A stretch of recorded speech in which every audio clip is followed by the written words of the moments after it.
मैंने राष्ट्रीय जनता दल के एक माननीय विधायक का जो बयान आया, उस बयान पर आपत्ति दर्ज की मैंने।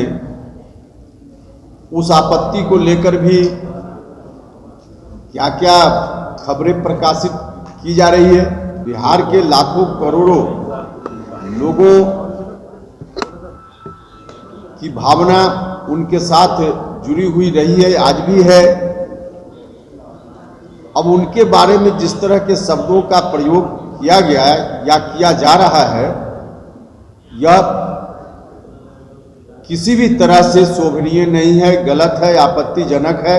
सरकार में किसको कहां रखा जाए, नहीं रखा जाए, यह मुख्यमंत्री जी का निर्णय होता है, उस पर मेरी कोई टिप्पणी नहीं है। बहुत लोग कई बार अच्छा काम करने के लिए खरमास समाप्त होने का भी इंतजार करते हैं, तो थोड़ा इंतजार कर लीजिए।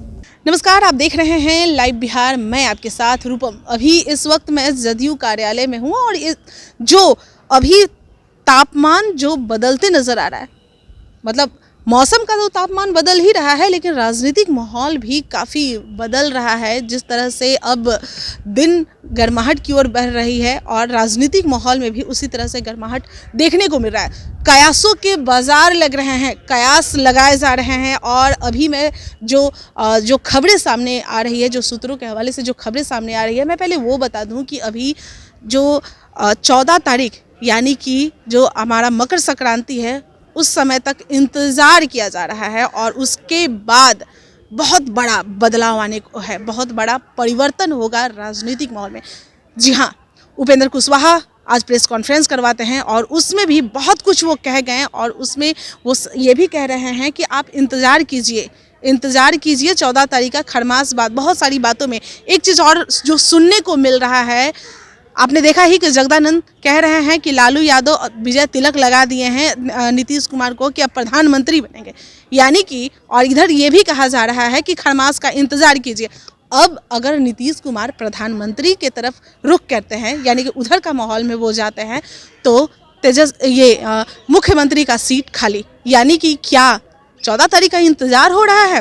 अगर वो प्रधानमंत्री बनने की ओर जाएंगे तो जाहिर सी बात है इधर तो वो इस्तीफा देंगे, यानी कि मुख्यमंत्री के पद पर क्या अब तेजस्वी विराजमान होंगे, क्योंकि विधायक भी ज़्यादा तेजस्वी के पास है। इस तरह के कयास लगाए जा रहे हैं, लेकिन हाँ, कुछ तो होने वाला है, यह जरूर राजनीतिक माहौल में कुछ न कुछ 14 तारीख के बाद बदलाव, यानी कि बड़ा बदलाव देखने को मिलेगा। चलिए, उपेंद्र कुशवाहा जो भी कह रहे हैं उसमें से भी मैं आपको दिखाती हूँ कि क्या कुछ वो कह रहे हैं। परंपरा रही है और यही अच्छी परंपरा है, लेकिन मेरे बारे में मेरे एक ट्वीट को लेकर जिस तरह से इसकी व्याख्या की गई, मेरी घोर आपत्ति है। दूसरा कि मैंने राष्ट्रीय जनता दल के एक माननीय विधायक का जो बयान आया, उस बयान पर आपत्ति दर्ज की मैंने। उस आपत्ति को लेकर भी क्या क्या खबरें प्रकाशित की जा रही है। जो बयान उनका उस दिन आया और उस दिन ही नहीं, उस दिन के बाद भी लगातार आ ही रहा। पॉलिसी के रूप में कोई बात हो, हमने पहला दिन ही कहा था कि कोई पॉलिसी से संबंधित कोई मैटर हो, उस पर असहमति किसी की हो सकती है।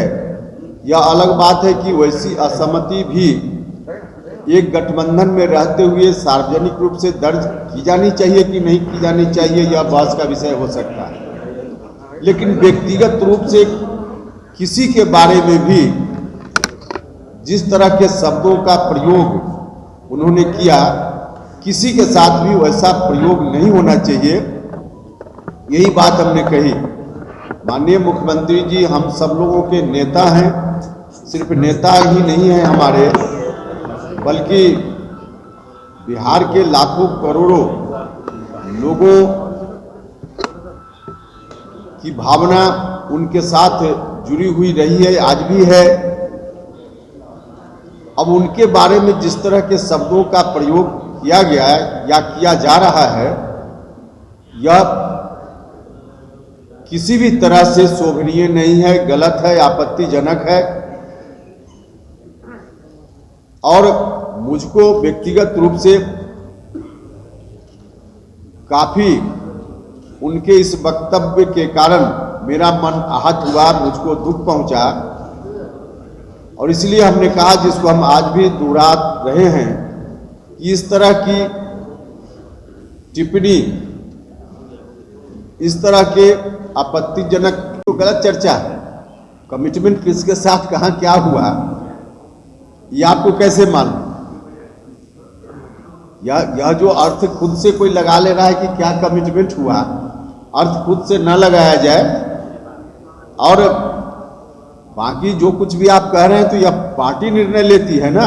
नहीं कुशवाहा जी, पार्टी निर्णय की बात है। जब आप आए थे जेडीयू में अपनी सरकार में किसको कहाँ रखा जाए नहीं रखा जाए, यह मुख्यमंत्री जी का निर्णय होता है। उस पर मेरी कोई टिप्पणी नहीं है। यह निर्णय मुख्यमंत्री जी को करना होता है, उन्हीं का जिम्मा होता है। सर, आरजेडी के जिस विधायक के बयान से आपको आपत्ति है, वो विधायक ने बयान दिया है और दावा किया है कि पार्टी 100% उनके साथ खड़ी है। और इतने दिनों से आप बोल रहे हैं, लेकिन अब तक कार्रवाई की बात तो छोड़िए, उस पर किसी तरह की प्रतिक्रिया। देखिए, इसमें बहुत लोग कई बार अच्छा काम करने के लिए खरमास समाप्त होने का भी इंतजार करते हैं। थोड़ा इंतजार कर लीजिए। चलिए देखते रहिए आप लाइव बिहार। धन्यवाद। लाइव बिहार YouTube पर सब्सक्राइब और Facebook पर लाइक जरूर करें।